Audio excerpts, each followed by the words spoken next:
Hi ಎಲ್ರಿಗೂ ನಮಸ್ಕಾರ. ನಾವಿವಾಗ ನಮ್ಮ ಬೆಳಗಾವಿ ಜಿಲ್ಲೆ ಹುಕ್ಕೇರಿ ತಾಲೂಕಿನ ಹಿಡ್ಕಲ್ ಡ್ಯಾಮ್ ಎದುರಿಗೆ ಬೃಂದಾವನ ಮಾದರಿ ಗಾರ್ಡನ್ ಮಾಡಕತ್ತಾರು.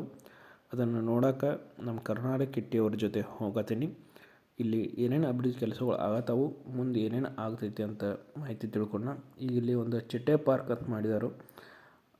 ಅದನ್ನು ಬಿಟ್ಟು ಮತ್ತೆ ಏನೇನಾಗ್ತಾವ ಅಂತ ತಿಳ್ಕೊಂಡು ಈ ಚಿಟ್ಟೆ ಪಾರ್ಕ್ ಒಳಗೆ ಹೋಗಕ್ಕೆ 20 ರೂಪಾಯಿ ಟಿಕೆಟ್ ಐತಿ. ಟಿಕೆಟ್ ಕೌಂಟ್ರದಾಗ ಕೇಳಿದೆವು ಮತ್ತು ಇಲ್ಲಿ ಏನೇನು ಆಗ್ತೈತಿ ಮುಂದಿನ ದಿನಗಳಲ್ಲಿ ಅಂತೆ ಅವ್ರು ನಮಗೆ ಮಾಹಿತಿ ಕೊಟ್ಟರು. ಈ ಪ್ರಾಜೆಕ್ಟ್ ಸುಮಾರು 3 ವರ್ಷಗಳಿಂದ ನಡೆದಿದೆ ಮತ್ತು ಮುಗಿಯೋಕೆ ಇನ್ನೂ 3-4 ವರ್ಷ ಬೇಕು. ಸುಮಾರು 250 ಎಕರೆ ಪ್ರಾಜೆಕ್ಟ್ ಐತಿ. ಅದ್ರಾಗ ಪಾರ್ಕಿಂಗ್ ಏರಿಯಾ, ಹೋಟೆಲ್, ಚಿಟ್ಟೆ ಪಾರ್ಕ್, ವಿಜ್ಞಾನ ಕೇಂದ್ರ, ಜಿಪ್ ಲೈನ್, ಬೋಟಿಂಗ್, ಪಕ್ಷಿಧಾಮ, ಮೊಸಳೆ ಪಾರ್ಕ್, ಬಾಂಬು ಪಾರ್ಕ್ ಅಂದರೆ 106 ಥರ ಬಾಂಬುಗಳನ್ನ ಹಚ್ತಾರಂತ ಮತ್ತು ಅದನ್ನು ರೈತರಿಗೆ ರೀಸೇಲ್ ಮಾಡ್ತಾರೆ. ಮತ್ತು ಇಲ್ಲೇ ಹಿಂದುಗಡೆ 20 ಎಕರೆದಾಗ ದಟ್ಟಾರಣ್ಯ ಮಾಡಿದಾರಂತ. ಮುಂದೆ ಪ್ರಾಣಿಗಳನ್ನ ಬಿಡೋ ಪ್ಲ್ಯಾನೂ ಐತಂತ. ಗಾರ್ಡನ್ ಸುತ್ತಲೂ ಸುತ್ತಾಡೋಕೆ ಟ್ರೈನ್ ಮಾಡ್ತಾರಂತ, ಆಲ್ಮಟ್ಟಿ ಟೈಪು. ಮತ್ತು ಇದನ್ನು ಬಿಟ್ಟು ಇನ್ನೂ ಹೆಚ್ಚಿನ ಕೆಲಸಗಳು ಮುಂದಿನ ದಿನಗಳಲ್ಲಿ ಆಗ್ತಾವಂತ ಮಾಹಿತಿ ಕೊಟ್ಟರು.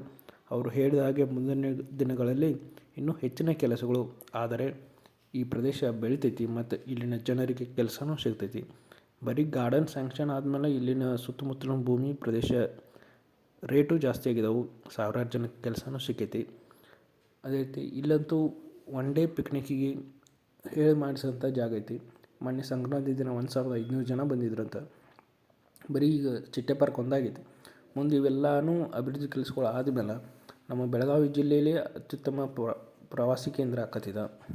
ಮತ್ತು ಸಣ್ಣ ಮಕ್ಕಳನ್ನ ಹಿಡ್ಕೊಂಡು ದೊಡ್ಡವ್ರವರೆಗೂ ಎಲ್ಲ ಆಟೋಟಗಳನ್ನು ವ್ಯಾಯಾಮ ಮಾಡೋಕ್ಕೂ ಮಾಡಿದರು. ಇದಿಷ್ಟು ಈ ನಮ್ಮ ಹಿಡ್ಕಲ್ ಡ್ಯಾಮ್ನ ಉದ್ಯಾನವನದ ಬಗ್ಗೆ ಮಾಹಿತಿ. ಜೈ ಹಿಂದ್, ಜೈ ಕರ್ನಾಟಕ ಮಾತೆ.